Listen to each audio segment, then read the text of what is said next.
Hello मेरे students, class 9 exercise 2.2 compound interest ML Agarwal, इसका हम लोगों ने क्वेश्चन नंबर 1 से 7 तक कर लिया था। आइए आज हम लोग क्वेश्चन नंबर 8 से स्टार्ट करते हैं। देखिए क्वेश्चन नंबर 8 क्या है। Find the amount and compound interest on ₹2000 in 2 years if the rate of interest is 4% for the first year and 3% for the second year. तो देखिए यहाँ पे क्या है, हम लोगों को 2 साल का 2 years का अमाउंट और कंपाउंड इंटरेस्ट दोनों फाइंड करना है। और हमारा जो प्रिंसिपल है वो है आपका 2000 रुपया, 2000 रुपीज़। और फर्स्ट ईयर का इंटरेस्ट जो है वो है आपका 4% और सेकेंड ईयर का है आपका 3%। ठीक है, तो जब रेट ऑफ इंटरेस्ट डिफरेंट होता है तब अमाउंट का फॉर्मूला कंपाउंड इंटरेस्ट के केस में क्या होता है, A equals to P into 1+R1/100 into 1+R2/100। यहाँ प्रिंसिपल कितना है 2000, लिख दीजिए। 1+R1 फर्स्ट ईयर का रेट कितना है 4%, हम लोगों ने लिख दिया 4/100। सेकेंड ईयर का रेट कितना है, ये है आपका 3%, तो 1+R2 के प्लेस में 3/100 हो गया। अब इसका 4 को 100 से हम लोग काटेंगे तो ये आएगा आपका 1/25। 3/100, 300 से नहीं कटेगा तो ऐसे ही रह जाएगा। उसके बाद हम लोग इसका कैलकुलेशन करेंगे तो ये कितना आएगा आपका 26/25, ये कितना आएगा 103/100। ठीक है, अब इसका कैलकुलेशन होगा, इसका कैंसिलेशन होगा तो ये आएगा 4 × 26 × 103/5। अब इसको इन मल्टीप्लाई कीजिए और 5 से डिवाइड कीजिए, ये आएगा आपका 2142.40। मतलब हमारा अमाउंट कितना आया 2 ईयर्स के बाद 2142.40। तो ये हमारा एक आंसर हो गया। और हमको फाइंड करना है कंपाउंड इंटरेस्ट भी। तो कंपाउंड इंटरेस्ट का फॉर्मूला क्या हो गया, अमाउंट माइनस प्रिंसिपल। अमाउंट कितना आया हमारा 2142.40 माइनस 2000, ये है हमारा प्रिंसिपल। अब इन दोनों को सब्ट्रैक्ट करेंगे तो आया कितना 142.40। तो ये हो गया हम लोगों का कंपाउंड इंटरेस्ट। अब हम लोग करते हैं नंबर 9। देखिए नंबर 9 में क्या है, नंबर 9 देखिए, नंबर 9 में है,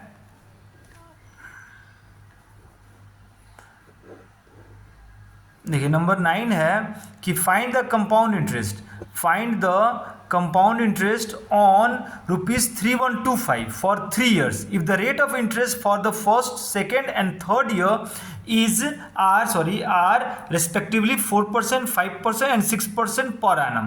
मतलब यहाँ पर 3 years का हम लोगों को क्या फाइंड करना है, कंपाउंड इंटरेस्ट फाइंड करना है, जिसमें फर्स्ट ईयर का इंटरेस्ट है हमारा कितना 4%, सेकेंड ईयर का है आपका 5%, थर्ड ईयर का है 6%। ठीक है, तो हम लोग क्या करेंगे, जब रेट ऑफ इंटरेस्ट डिफरेंट होता है तो अमाउंट का फॉर्मूला क्या होता है, वो फॉर्मूला हम लोग यूज करेंगे। तो अमाउंट का फॉर्मूला क्या हो गया, P into 1+R1/100 into 1+R2/100 into 1+R3/100।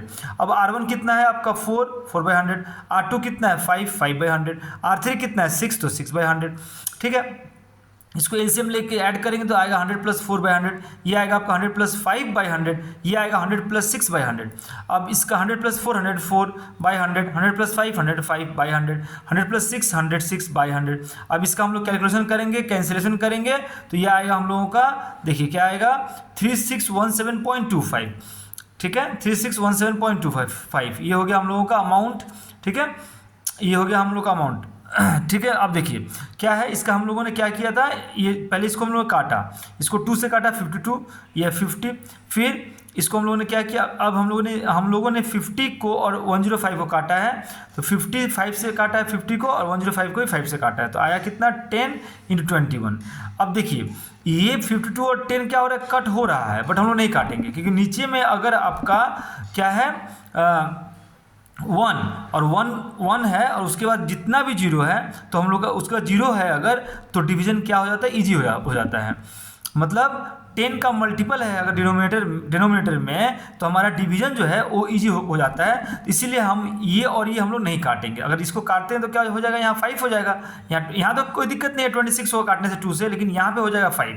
तो जब 5 होगा तो फिर मल्टीप्लाई करना होगा, फिर इसको मल्टीप्लाई करना होगा, डिवाइड करना होगा। लेकिन अगर हम लोग 10 के मल्टीपल में छोड़ देते हैं तो क्या होगा, सिर्फ हम लोग को न्यूमरेटर को मल्टीप्लाई करना होगा, जो हमारा मल्टीप्लाई करके आ रहा है कितना 361725 000 और डिनोमिनेटर को मल्टीप्लाई करके आ रहा है कितना 1 के बाद कितना 5 जीरो, तो 5 जीरो लिख दिया हम लोगों ने।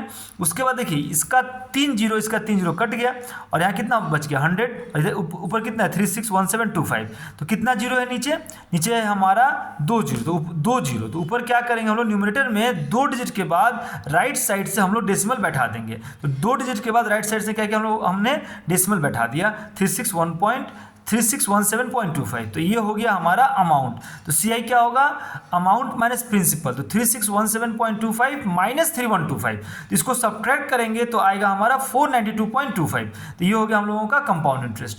तो हो गया, तो हम लोगों ने नंबर 9 कर लिया, कंपाउंड इंटरेस्ट हम लोगों ने फाइंड कर लिया कितना आया 492.25, हम लोगों ने आंसर लिख दिया।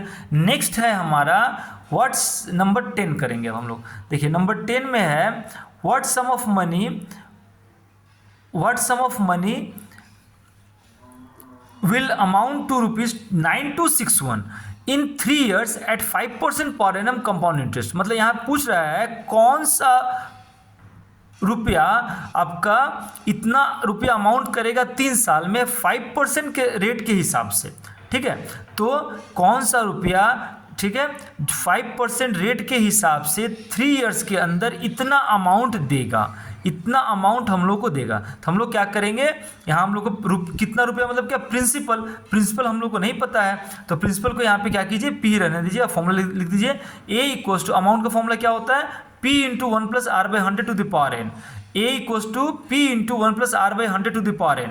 तो यहाँ पे ए का वैल्यू कितना अमाउंट हो जा रहा है आपका 9261, तो ए के प्लेस में आप लिख दीजिए 9261 प्रिंसिपल, और प्रिंसिपल को फाइंड करना है तो पी रह जाएगा एज इट इज, और आपका रेट कितना है, तो रेट के प्लेस में रेट है आपका 5%, रेट के प्लेस में आप 5% लिख दीजिए 5/100, और टाइम कितना है बोल रहा है इन 3 years, तो इनके प्लेस में आप 3 लिख दीजिए, ठीक है।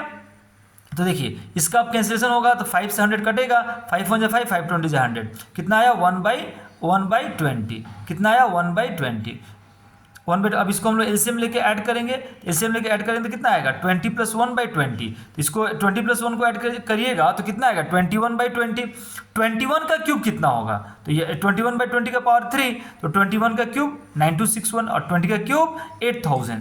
अब देखिए ये 9261 और ये 9261 कट जाएगा, तो यहाँ क्या हो गया 1, यहाँ भी हो गया 1, तो अब ये क्या हो गया, अब आप कीजिए क्रॉस मल्टीप्लाई, तो P इंटू 1 P, क्योंकि इसके नीचे कुछ नहीं है तो 1 है, इसके नीचे कुछ नहीं है तो 1 है, तो P इंटू 1 P और 8000 इंटू 1 8000, तो प्रिंसिपल क्या आ गया हम लोगों का 8000, तो रिक्वायर्ड सम कितना हो गया ₹8000, ठीक है। तो रिक्वायर्ड सम हुआ हम लोगों का 8000। नेक्स्ट हम लोग करेंगे नंबर 11, इसमें है what sum invested at 4% per annum compounded semi annually amounts to ₹7803 at the end of 1 year, ठीक है। तो मतलब फिर से हम लोग से क्या पूछ रहा है, प्रिंसिपल पूछ रहा है कि 4% रेट के हिसाब से कोई मनी है जो कितने ईयर्स में half yearly compounded half yearly, semi annually मतलब हाफ ईयरली, ठीक है, के हिसाब से वो 7803 हो जाएगा। मतलब कौन सा रुपया आपका 4% रेट के हिसाब से 4% रेट के हिसाब से और कंपाउंडेड जो है सेमी एनुअली हो रहा है, जो 7803 हो जाएगा आपका 1 year के अंदर, ठीक है। तो हम लोग अमाउंट का फॉर्मूला लिखेंगे किसके लिए, सेमी एनुअली के लिए, तो क्या हो गया P into 1 plus R by 200 to the power 2n, A equals to P into 1 plus R by 200 to the power 2n। Amount कितना है 7803 लिख दीजिए, प्रिंसिपल नहीं पता है, प्रिंसिपल ही रहेगा।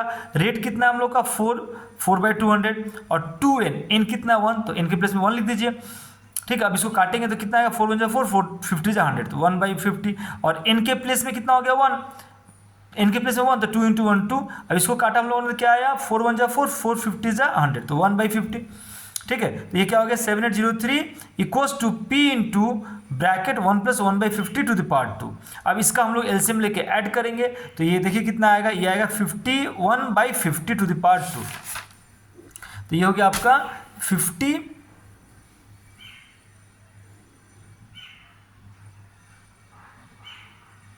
देखिए तो ये हो गया आपका 7803 और 50 + 1/25।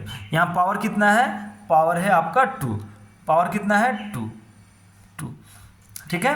तो 51/50 टू द पावर 2। अब देखिए 51 का पावर 2 है तो इसको हम लोग क्या लिख पाएंगे 51 इंटू 51 डायरेक्ट 2601 होता है, लिख दीजिए डायरेक्ट, नहीं तो 51 इंटू 51 बाई 25 इंटू 25, तो 51 मल्टीप्लाई 51 होगा 2601, 25 मल्टीप्लाई 25 625। अब देखिए 2601 से ना 7803 कट जाएगा, तो आप डायरेक्ट यहाँ से यहाँ भी काट सकते हैं, नहीं तो क्रॉस मल्टीप्लाई करके भी आप काट सकते हैं। तो मैंने क्या किया है, क्रॉस मल्टीप्लाई किया है, तो p multiply 2601 into 1, p multiply 2601 ही होगा, इसका इससे मल्टीप्लाई 7803 इंटू 625, तो यहाँ से p कितना होगा 7803 मल्टीप्लाई 625 बाई 2601। अब ये इससे काट लीजिए, कितना बार में कटेगा, 3 बार में, ठीक है। तो 7803 बाई 2601, तो 3 बार में कट गया ये, तो क्या हो गया 3 मल्टीप्लाई 625। अब इसको मल्टीप्लाई करेंगे तो आएगा 1875, तो प्रिंसिपल कितना हुआ 1875, इसका मतलब इन्वेस्टेड सम कितना है 1875, ये हमारा आंसर हो गया। अब हम लोग देखते हैं नंबर 12, इसमें है what sum invested for 1.5 year compounded half yearly at the rate of 4% per annum will amount to ₹132651। मतलब पूछ रहा है कि कौन सा सम 1.5 ईयर के अंदर कंपाउंडेड हाफ ईयरली के हिसाब से 4% रेट से आपका 132651 हो जाएगा। बहुत ईजी है, तो आप क्या कीजिए, amount equals to p into 1 plus R by 200 to the power 2n। मतलब अमाउंट का जो फॉर्मूला सेमी एनुअली या हाफ ईयरली के लिए है वो फॉर्मूला आप यूज कीजिए। तो amount equals to p into 1 plus R by 200 to the power 2n। Amount कितना है 132651, तो अमाउंट के प्लेस में आप लिख दीजिए 132651। प्रिंसिपल p रहेगा बिकॉज हमको p फाइंड करना है। 1 प्लस आर आपका रेट कितना है 4%, तो 4/200। 2n का वैल्यू कितना है आपका 1/2 मतलब 3/2, तो 2 इंटू 3/2, 2 कट गया, 2 कट गया 3, 2 कट जाएगा, ये 2 कट जाएगा 3। अब आप क्या कीजिए 132651 equals to p into 1 plus 1/50 to the power 3। अब इसका एलसीएम लेके आप ऐड कीजिए, ये आएगा 50 प्लस 1/50 टू द पावर 3। तो ये 132651 equals to 50 plus 1/50 to the power 3। तो ये क्या हो गया 132651, ये होगा 51/50 to the power 3, 51/50 to the power 3। देखिए तो ये हो गया हम लोग का 132651 equals to p 51/50 to the power 3। तो 51 का क्यूब हम लोगों ने किया, तो आया हमारा 132651 बाई 50 का क्यूब 125 पे 30। अब देखिए 132651 कट जाएगा, तो क्या बच गया 1 इक्वल्स टू p बाई 125 पे 30। अब कीजिए आप cross multiply p into 1, p 125,000 into 1 125,000, मतलब कितना हो गया ये 1,25,000। तो इसका मतलब रिक्वायर्ड सम इन्वेस्टेड कितना हुआ 1,25,000, ये हो गया हमारा आंसर।